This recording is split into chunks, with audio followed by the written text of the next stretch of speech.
Hi friends, എല്ലാവർക്കും സ്വാഗതം. എൻ്റെ മറ്റൊരു എപ്പിസോഡിലേക്ക്. ഞാനുള്ളത് കൊട്ടിയൂരാണ്. കൊട്ടിയൂർ വൈശാഖ മഹോത്സവ നഗരിയിലാണുള്ളത്.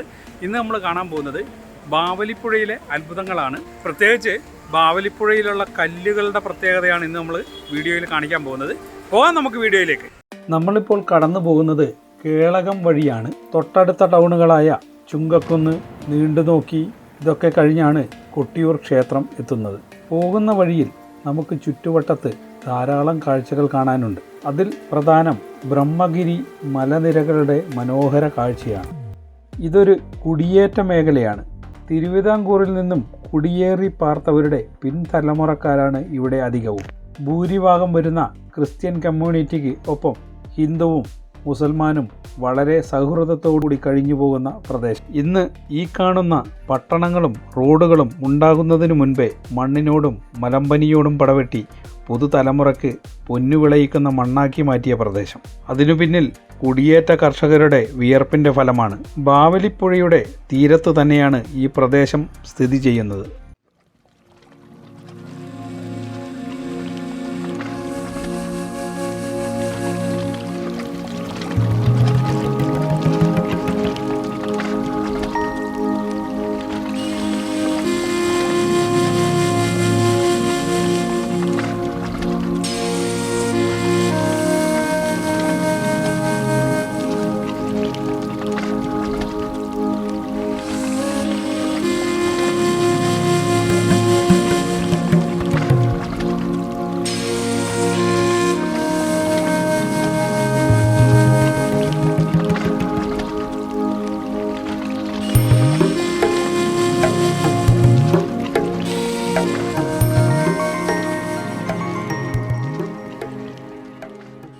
കൊട്ടിയൂർ പോകുമ്പോൾ ചുങ്കക്കുന്നിൽ നിന്ന് സമാന്തര റോഡ് വഴിയുള്ള കാഴ്ചകൾ കാണാൻ ഇറങ്ങിയതാണിവിടെ. സഹ്യപർവ്വത നിരകളുടെ വലിയൊരു കാഴ്ച നമുക്കിവിടെ നിന്ന് കാണാം. പാലുകാച്ചി മല, കൊട്ടിയൂർ ഐതിഹ്യവുമായി ഏറ്റവും അടുത്ത ബന്ധമുള്ള പാലുകാച്ചി മലയുടെ ദൃശ്യങ്ങൾ നമുക്കിവിടെ നിന്ന് ആസ്വദിച്ച് കാണാം.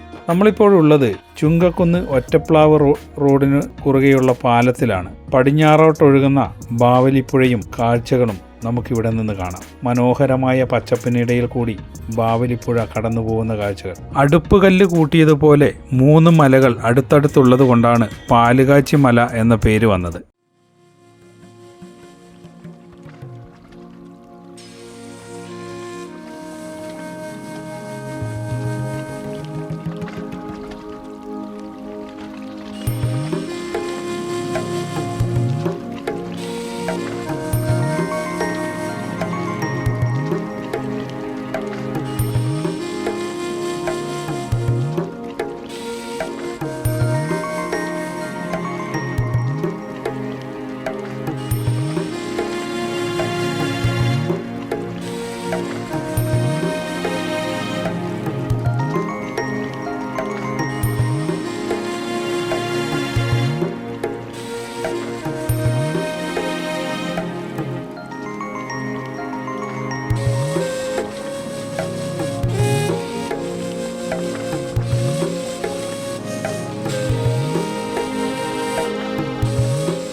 കണ്ണൂർ ജില്ലയിലെ കൊട്ടിയൂർ ക്ഷേത്രത്തിൽ നിങ്ങൾ ഒരിക്കലെങ്കിലും പോയിട്ടുണ്ടോ? പോയിട്ടില്ല എങ്കിൽ ഒരിക്കലെങ്കിലും പോകണം. അത്രയും മനോഹരവും പ്രകൃതിയോട് ഇണങ്ങിയതുമായ മറ്റൊരു ക്ഷേത്രം കേരളത്തിൽ എന്നല്ല, ഇന്ത്യയിൽ തന്നെ മറ്റൊരിടത്തും, ലോകത്ത് തന്നെ മറ്റൊരിടത്തും ഉണ്ടോ എന്ന് നമുക്ക് അറിയില്ല. പ്രകൃതി ഭംഗിയാൽ അലങ്കരിക്കപ്പെട്ട ക്ഷേത്രം ഒരു കാഴ്ച തന്നെയാണ്.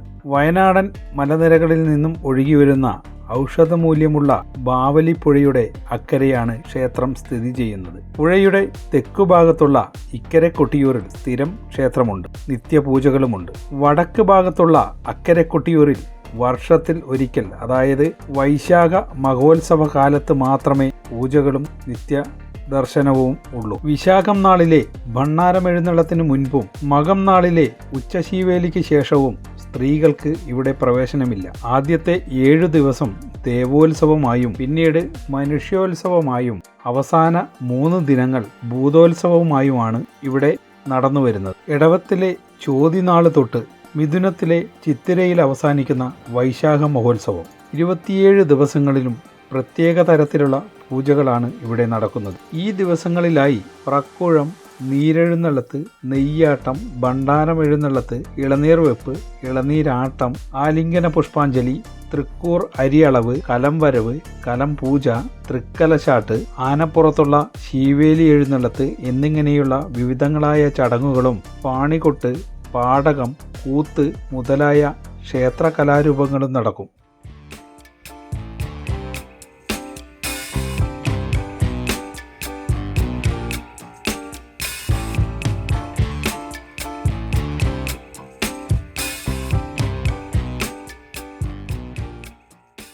തൃക്കലശാട്ടോടെയാണ് വൈശാഖോത്സവത്തിന് സമാപനം കുറിക്കുന്നത്. ആദ്യം മുതിരേരിക്കാവിൽ നിന്നും കൊണ്ടുവന്ന വാളിൻ്റെ തിരിച്ചെഴുന്നള്ളത്തും പിന്നീട് ദേവീദേവന്മാരുടെ ബലിബിംബങ്ങളും സ്വർണം, വെള്ളി ആഭരണങ്ങളും ഭണ്ണാരങ്ങളും തിരിച്ചെഴുന്നള്ളിക്കും. തുടർന്ന് തന്ത്രി കോഴിക്കോട്ടിരി നമ്പൂതിരിപ്പാട് പ്രത്യേക സ്ഥലങ്ങളിൽ ബലിയർപ്പിച്ച ശേഷം പെരുമാളോട് യാത്ര ചൊല്ലി ഇക്കരെ കൊട്ടിയൂരിലേക്ക് എത്തും. അവിടം ബലിതർപ്പണത്തിന് ശേഷം പാമ്പറപ്പാൻ തോട്ടിൽ അവസാന ക്രിയകളും പൂർത്തിയാക്കി 28 ദിവസം നീളുന്ന വൈശാഖ മഹോത്സവത്തിന് സമാപനമാകും.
ബാവലിപ്പുഴയുടെ തീരത്ത് കാണുന്ന ഒരു മനോഹര കാഴ്ചയാണ് ബാവലിയിൽ നിന്നും മുങ്ങി കല്ലുകൾ എടുക്കുന്നതും അവ തമ്മിൽ കൂട്ടിയുരച്ചാൽ ചന്ദനവും ഭസ്മവും കിട്ടുന്നു എന്ന ഭക്തരുടെ വിശ്വാസം. ഞാൻ നോക്കിയപ്പോൾ കൂടുതൽ പേരും അങ്ങനെ ചെയ്യുന്നുണ്ട്.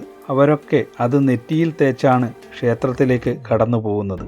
ഇതിൽ എന്തെങ്കിലും സയന്റിഫിക് വെർഷൻ ഉണ്ടോ എന്ന് എനിക്കറിയില്ല. പക്ഷേ എന്തായാലും ഈ ഭാഗത്തു നിന്ന് എടുക്കുന്ന കല്ലുകളിൽ മാത്രമേ ഇങ്ങനെ ചന്ദനം കിട്ടൂ. മറ്റു സ്ഥലങ്ങളിൽ നിന്ന് എടുക്കുന്ന കല്ലുകൾ കൂട്ടിയുരച്ചാൽ ഇങ്ങനെ ചന്ദനം ലഭിക്കുന്നില്ല. ഒരുപക്ഷെ ഈ ഭാഗത്തുള്ള ബാവലിക്ക് മറ്റൊരു പ്രത്യേകത കൂടിയുണ്ട്. ഭഗവാന്റെ മണിത്തറയിൽ നടക്കുന്ന അഭിഷേകത്തിൻ്റെയൊക്കെ നെയ്യും ഇളനീർ കളഭ അഭിഷേകം ഒഴുകിയെത്തുന്ന ഇടം കൂടിയാണ് ഇവിടെ. അതുകൊണ്ടൊക്കെയായിരിക്കും ഈ ഭാഗത്ത് ഇങ്ങനെയൊരു പ്രതിഭാസം. ബാവലിപ്പുഴയിൽ നിന്നും കല്ലുകൾ പെറുക്കി കൊണ്ടുപോകാൻ പാടില്ല എന്നാണ് വിശ്വാസം. ഇവിടെ ഓരോ കല്ലുകളും ശിവലിംഗമായാണ് കരുതുന്നത്. ഒരിക്കലും മറക്കാനാകാത്ത ഒരു അനുഭൂതി കൊട്ടിയൂർ ക്ഷേത്രത്തിൽ നിന്നും നമുക്ക് ലഭിക്കും. കണ്ണൂർ ജില്ലയിൽ ശ്രീ പരമേശ്വരനും ശ്രീ പാർവതീദേവിയും ഒരുമിച്ച് ആരാധിക്കപ്പെടുന്ന സഖ്യ മലനിരകളുടെ താഴ്വരയിൽ കൊട്ടിയൂർ ക്ഷേത്രം. കൊട്ടിയൂരിലെ ഇടവാവലിപ്പുഴയിലെ ഭക്തജനങ്ങൾ മുങ്ങി നിവർന്നെടുക്കുന്ന കല്ലുകൾ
കൊട്ടിയൂരിലെ മറ്റൊരു പ്രധാന വഴിപാടാണ് കണ്ണുകെട്ടിയുള്ള ശയനപ്രദക്ഷിണം.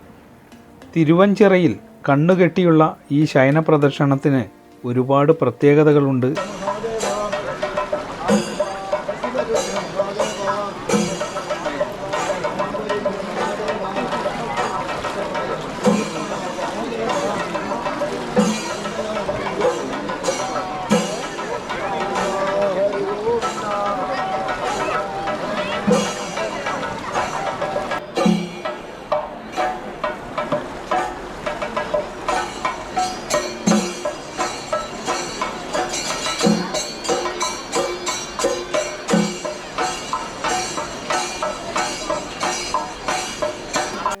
അക്കരെ കൊട്ടിയൂരിൽ 1000 കുടം അഭിഷേകം, തുമ്പമാല, കൂത്ത്, കൂവളമാല, തുളസിമാല, തിരുവപ്പം, ആടിയ നെയ്യ്, കളഭം, ഇളനീർ അഭിഷേകം, വലിയ വട്ടളം പായസം തുടങ്ങിയവയാണ് പ്രധാന വഴിപാടുകൾ.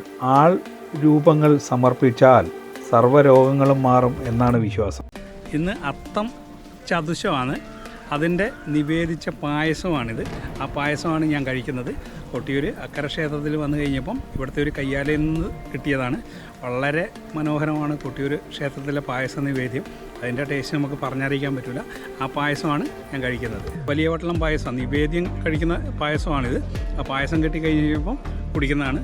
നല്ല ടേസ്റ്റാണ്. അത് ക്ഷേത്രത്തിൽ വഴിപാടായി കഴിക്കുന്നതുകൊണ്ടായിരിക്കും ഇത്ര ടേസ്റ്റ്. ദേവന് വഴിപാടായി കഴിക്കുന്ന പായസം.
ബാവലിപ്പുഴയിലെ കാഴ്ചകളും കൊട്ടിയൂരിലെ വിശേഷങ്ങളെല്ലാം നിങ്ങൾക്ക് ഇഷ്ടപ്പെട്ടു എന്ന് കരുതുന്നു.